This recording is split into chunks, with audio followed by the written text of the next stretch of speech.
السلام عليكم ورحمة الله وبركاته. عاملين ايه؟ سنة 5 معاكم مس حبيبة رضا من قناة بسطالك في الرياضة. النهاردة ان شاء الله هناخد اول درس في 2026 وهو الكسور العشرية حتى الجزء من 1000. عايزة اقولك لو ركزت معايا النهاردة كويس هتطلع النهاردة من الحصة عارف ازاي تعمل الكسور العشرية وازاي تكتبها وازاي تعمل الصيغة اللفظية والصيغة القياسية وتعرف القيمة المكانية والقيمة العددية. بس ركز معايا. قالك اول عندي جزء من 10، جزء من 100، جزء من 1000. طب جزء من 10 بكتبه ازاي يا مس؟ والله انا الجزء، كلمة جزء يعني في علامة عشرية. طالما قلت لك جزء يبقى في علامة عشرية. عندي الصحيح بيتكتب ناحية الايه، اليسار او الشمال، والاجزاء بكتبها ناحية اليمين. تمام. انا قلت جزء يبقى واحد، انا خدت خانة واحدة، يبقى هكتبه كسر عشري بيتكتب صفر صحيح، معنديش ارقام صحيحة، علامة واحد. انا خدت كام؟ واحد. طب لو انا كنت خدت 2 يبقى هكتب 2، لو خدت 3 يبقى هكتب 3.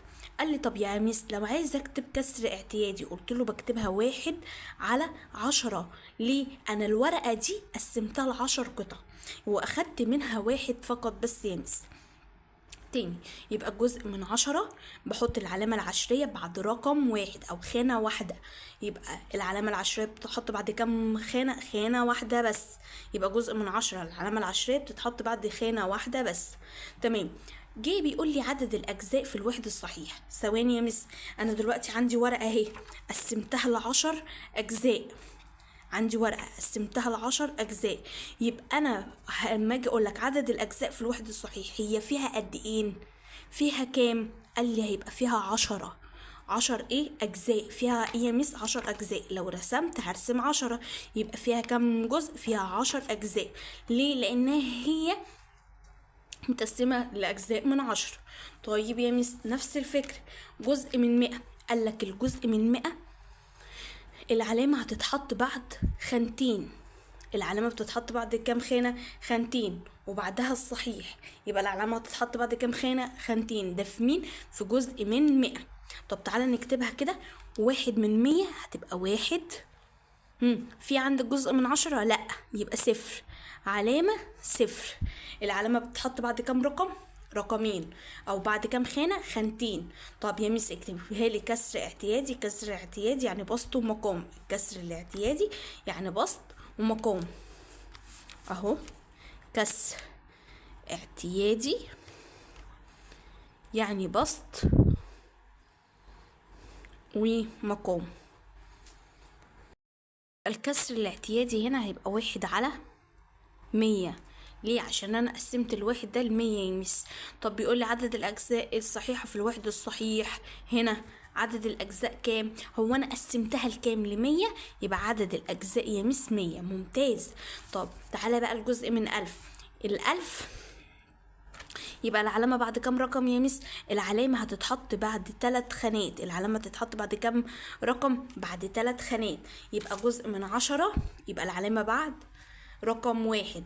طب الجزء من 100 العلامة بعد رقمين. طب جزء من 1000 العلامة بعد 3 أرقام. طيب تعالى نشوف هنا كسر عشري يبقى 1. جزء من 100، جزء من 10، علامة 0 في الآحاد لأن ما عنديش صحيح. الكسر الاعتيادي يبقى 1/1000. ممتاز. قال لي عدد الأجزاء في الواحد الصحيح. هنا أنا قسمتك لكام؟ ل1000، يبقى أنا عندي كام؟ 1000. ممتاز. بيقول لي اكتب كل من الكسور الاعتيادية التالية في صورة كسر عشري. اكتبها ازاي يا مس؟ 22 على 100. يبقى انت بتقسم على كام؟ على 100. يبقى العلامة بتاعتك بعد كام رقم؟ رقمين يا مس. يبقى اهو تعالى اكتب الرقم بتاعك اللي موجود قدامك عادي. بعد كده العلامة بعد رقمين، ادي 1 ادي 2. احط العلامة بتاعتي. في عندك صحيح في عندك ارقام تانية؟ لا، يبقى احط ايه؟ 0 في الايه، العدد الصحيحة.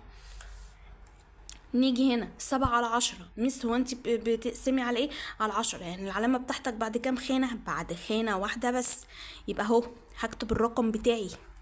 انا بنزل الرقم بتاعي زي ما هو 7. العلامة بعد كام رقم؟ رقم، ادي رقم، احط العلامة واحط ايه؟ صفر. في الأحاد يا ميس ليه بنحط صفر هنا؟ عشان انا ما عنديش ارقام صحيحة، ما عنديش ارقام احطها في خانة الأحاد. طب يلا مين الشاطر؟ يلا مين الشاطر اللي هيقول دي معايا؟ 538. 538 على كام؟ على 1000. طب يلا يا ميس نعملها. ها سامعاك، شايفاك يا اللي بتحلها، برافو عليك، ممتاز. يلا هنزل الرقم بتاعي زي ما هو، واقول هي العلامة بعد كام رقم يا ميس؟ احنا بنقسم على 1000، يبقى العلامة بعد كام رقم؟ بعد 3 ارقام او بعد 3 خانات. ادي 1 2 3. هنزل العلامة بتاعتي وانزل صفر. ليه الصفر؟ قلت لك عشان مفيش اعداد صحيحة. طب يلا يا ميس 69. 69 شايفاك، ممتاز ممتاز يا اللي بتحل. ها العلامة هنزل 69 زي ما هي، والعلامة بعد كام خانة؟ بعد 3 خانات. ليه يا ميس؟ عشان بقسم على 1000. ادي 1 2. ايه ده؟ شايفاك يا اللي بتحط صفر، ممتاز. ايه ده؟ احنا هنحط صفر؟ هنزود صفر. ليه يا ميس؟ ما انا قلت لك ان العلامة بتحط بعد 3 خانات، ما ينفعش احطها بعد خانتين. وهنزل العلامة بتاعتي وهنزل صفر فين؟ في الأحاد. طب يلا هنا 3 على 1000، نفس الفكر، هنزل التلاتة. ها العلامة بعد كام رقم؟ بعد 3 أرقام. يا ميس ده أنا عندي رقم، يبقى أزود إيه؟ صفرين. أدي كده بعد كام رقم؟ 3. أحط العلامة وأنزل الصفر، ممتاز. 8 على 100، نفس الفكر، هقول 8 والعلامة بعد كام رقم؟ رقمين. ادي رقم ادي 2. حط العلامة وحط الصفر. طب يلا نكمل هنا. بيقول لي 15 على 10. يلا ننزل ايه؟ ال15. العلامة بعد كام رقم يا ميس؟ بعد رقم 1. ليه؟ عشان بقسم على 10. يبقى اهو ادي 1 واحط العلامة. ايه ده ظهر قدامي اصلا عدد صحيح، ممتاز، انت كده ممتاز. 15 هتبقى 1.5، ممتاز. طب تعالى هنا، خدت بالك من حاجة؟ في 2 مرمية برا، في 2 مرمية برا، يبقى انا هفضل رميها برا. سيبيها في حالها، ملناش دعوه بيها. 53. هكتب 53. بعد كده بقسم على كام يا ميس؟ على 1000. يعني العلامة بعد كام خانة؟ 3 خانات. ادي 1 ادي 2. زودي صفر وحطي العلامة. يا ميس طب ما انا عندي 2. لا، الاتنين رقم صحيح مش موجود معايا فوق في الكسر. الاتنين عدد صحيح هو مديهولي عندي هنا دوت، او زي مثلا هنا الاتنين بره ولا معاهم فوق؟ لا معاهم فوق. يبقى طالما معاهم فوق يبقى انا هشتغل ايه بيها؟ هكتب اهو 235 على 100. يبقى العلامة بعد كام رقم؟ رقمين. ادي 1 2. هنزل العلامة هنا. طب يا ميس ما طلعت زيها؟ لا، بس هنا الاتنين دي صحيح، فانا رميها بره من الاول. بيقول عندي من 357 و394 جزءا من 1000. تمام. أول حاجة أنا عايزة أعرفها لك إن أنا عندي العلامة دي اسمها علامة إيه؟ عشرية. قلت لك إن العلامة العشرية دي اللي على اليسار صحيح. يعني إيه صحيح؟ يعني أحاد، عشرات، مئات. تاني، اللي على اليسار أحاد، عشرات، مئات. اللي على اليسار أحاد، عشرات، مئات. قال لي دي أرقام كبيرة، لو كتبتها يعني 7 في الأحاد تنزل 7، 5 في العشرات تنزل 50، 3 في المئات تنزل 300. يعني لو أنا حبيت أكتبها هكتبها 5 القيمة العددية بتاعتها، 7 يبقى القيمة العددية 7، 50، 300. دي القيمة الإيه؟ القيمة العددية بتاعتها. قال لي طب يا ميس هنا، قلت له هنا دي بسميها أجزاء، والأجزاء دايما بتبقى على اليمين. الأجزاء بتبقى على اليمين. الأجزاء دي عاملة زي الأطفال الصغيرة، ما ينفعش ماما تسيبهم. مين ماما هنا؟ هي العلامة. يبقى مين الماما؟ العلامة. أول خانة عندي جزء من 10. طب تاني علامة تاني خانة يبقى جزء من 100. طب تالت خانة جزء من 1000. طب يا مس لو انا حبيت اكتبها ازاي؟ 3 جزء من 10 تبقى 3 من 10. 9 جزء من 100 يبقى 9 تتحط، احنا قلنا في الصفحة اللي قبلها 9 جزء من 100. انا بقسم على 100، يبقى انا العلامة تحط بعد كام خانة؟ خانتين. ادي 9 صفر علامة صفر. ممتاز. شفتك يلي بتقول 4 هتنزل في جزء من 1000، يبقى 4 صفر صفر علامة صفر. شفتك ممتاز. ودي القيمة العددية بتاعتها. خدت بالك ان هي لازم تنزل بايه؟ بالعلامة. ليه يا ميس؟ عشان دي مامتهم، لو ما حطيتش العلامة دي النونة بتاعتي هتقع، فمش هينفع اسيبها. طب يلا، بيقول له اكتب الاعداد الاتية في الصيغة القياسية. يعني ايه صيغة القياسية؟ صيغة الارقام، ان انت تكتب 1 2 3 مثلا، ان انت تكتبها بالارقام. بيقول لك 5 أجزاء من 10. قال لك كم؟ 5 أجزاء من 10.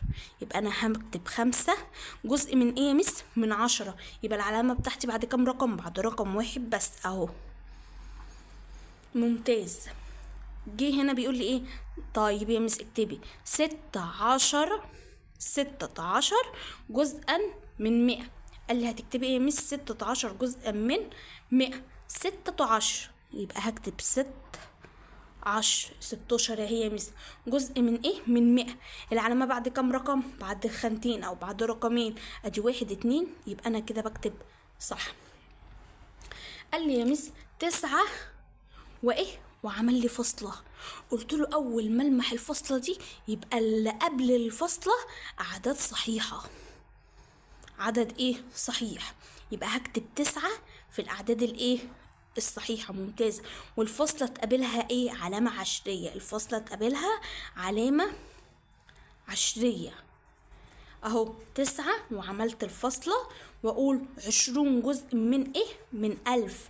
20 جزء من 1000 يا ميس.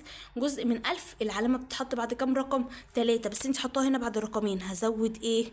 صفر. ممتاز. تعالى هنا 175 وحط لي ايه؟ علامة. معنى ذلك ان 175 دي اعداد ايه؟ صحيحة، وهنزل العلامة بتاعتي. يبقى انا هنا اكتب 175 ونزل العلامة بتاعتي. وبعد كده 36 جزء من 1000. 36، بس دي جزء من ايه؟ من 1000. يعني العلامة دي المفروض تبقى موجودة بعد كام رقم يا ميس؟ بعد 3 ارقام. دول رقمين، هزود ايه؟ صفر. شايفاك يا اللي بتجاوب. ممتاز. بعد كده بيقول لي اكتب الاعداد الاتية في الصيغة اللفظية. اكتب الاعداد الاتية في الصيغة اللفظية. انا اول حاجة ببدأ بيها الصحيح. انت هنا عندك صحيح؟ لا.